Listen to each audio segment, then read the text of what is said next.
नमस्कार दोस्तों, मेरे पठन पाठन चैनल में आपका स्वागत है।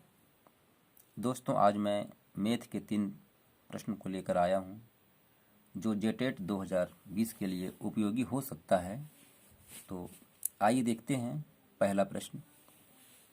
दोस्तों, पहला प्रश्न है, यदि ये अनुपात b बराबर 5:7 हो तो 3a प्लस 5b अनुपात 5a माइनस 2b ज्ञात करें। ए अनुपात बी बराबर 5:7 को हम लिख सकते हैं ए बटे बी बराबर 5/7। यानी इसका मतलब हो गया कि ए का मान आपको 5 हो गया है और बी का मान 7 है।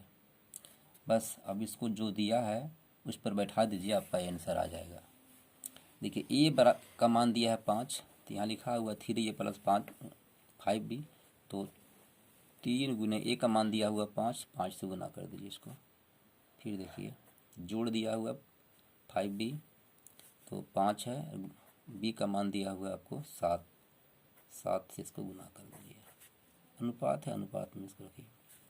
फिर दिया हुआ है 5a, यानी कि 5a का मान दिया हुआ मेरा 5 से गुना कर दीजिए। घटाव है, घटाव कर दीजिए। 2b है, 2 लिख दीजिए। और b का मान दिया हुआ 7, यहाँ पर 7 से गुना कर दीजिए।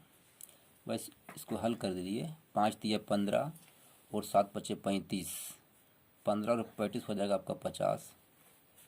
अनुपात रहेगा ये 5 बचे 25, इधर हो गया 7 दूना 14, यानी 25 में अगर 14 घटा देंगे हम तो बचेगा मेरा 11। यही मेरा आंसर आ गया।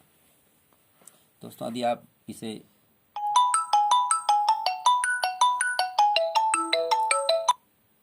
इस विधि से बनाएंगे तो बहुत जल्दी बन जाएगा। वैसे अब थोड़ा लंबा भी हो सकता है।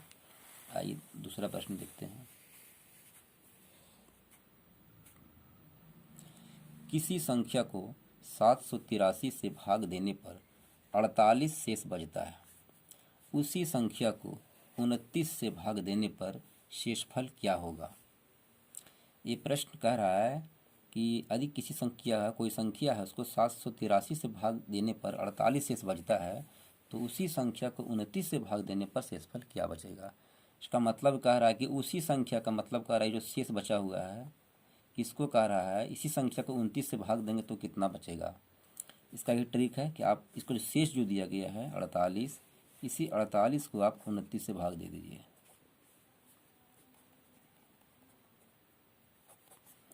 29 इकाई 29 से होगा।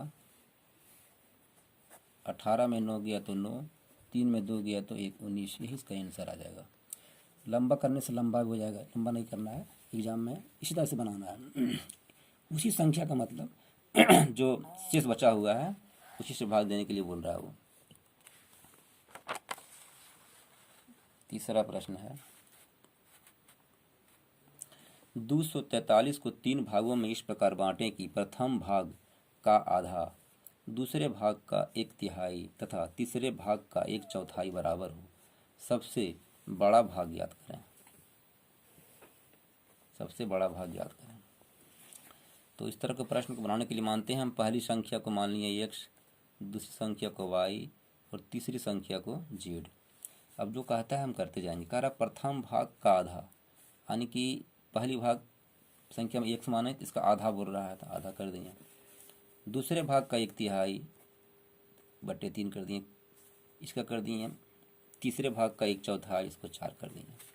अब देखिए हम कैसे किए, x/2 y/3 z/4।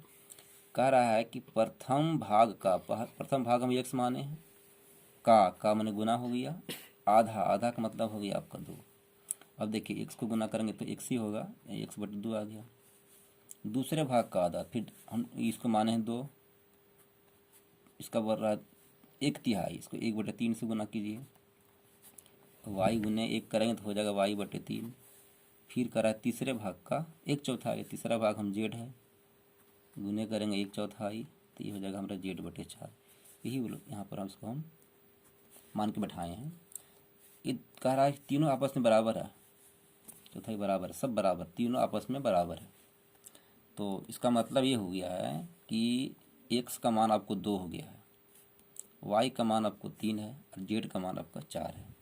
आने आप इसे लिख सकते हैं एक्स अनुपात वाई अनुपात जेड बराबर हो जाएगा, एक्स का मान आपका 2 है, वाई का मान आपका 3 है और जेड का मान आपका 4 है, सब अनुपात में रहेगा।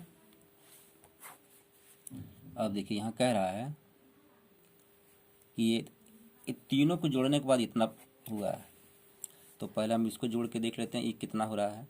4 और 3 7 और 2 9 हो रहा है, यानी इसको तीनों को जब जोड़ते हैं तो हो जाता है 9, जबकि प्रश्न में दिया हुआ है तीनों का योग 243 है। इसी को 3 भाग में बांटना है, यानी कि 9 बराबर दे दिया है 243। तो इसको पहले हल कर इसको काट देते हैं, कट जाएगा ये 9 दूना 18 कट जाएगा ये और 9 सत्ती 63, यानी कि ये आपका आ गया है 27 काटने के बाद इसमें। अब जिस संख्या का मान पूछे उसी से इसको गुना कर देना है। ये बोला सबसे बड़ा भाग, तो बड़ा वाला 4 है, तो इसमें आप 27 का गुना कर दीजिए, ये हो जाएगा आपको 7 चौका 28 के 8 बाकी में 2 4 दूना 8 और 2 10। यदि पूछता वो दूसरा भाग कितना है, तो यहाँ भी हम 27 से गुना कर देते, तो यहाँ मेरा हो जाता 27 एक बाकी में 2 तीन 6 2 8 हो जाएगा। फिर यहाँ पूछता हो कि पहला भाग कितना है, तो यहाँ भी हम 27 से गुना कर देते, तो हो जाएगा 27 दूना 54। अब देखिए तीनों को जोड़ने के बाद आपको इतना हो जाएगा, 4 और 1 5 और 8 13 के 3 बाकी हाथ में 1 8 और 1 9 5 14 के 4 बाकी में 1 1 और 1 2 243 प्रूफ हो गया है। इसका उतना हो गया टोटल, और इसका आंसर जो प्रश्न में जो पूछ रहा है इसका आंसर हो गया है 108। दोस्तों यदि आप लोग का सहयोग रहा तो मैं इसी तरह आए दिन कुछ न कुछ वीडियो लेकर आता रहूँगा। यदि मेरा वीडियो आपको अच्छा लगे तो लाइक शेयर और सब्सक्राइब जरूर करें।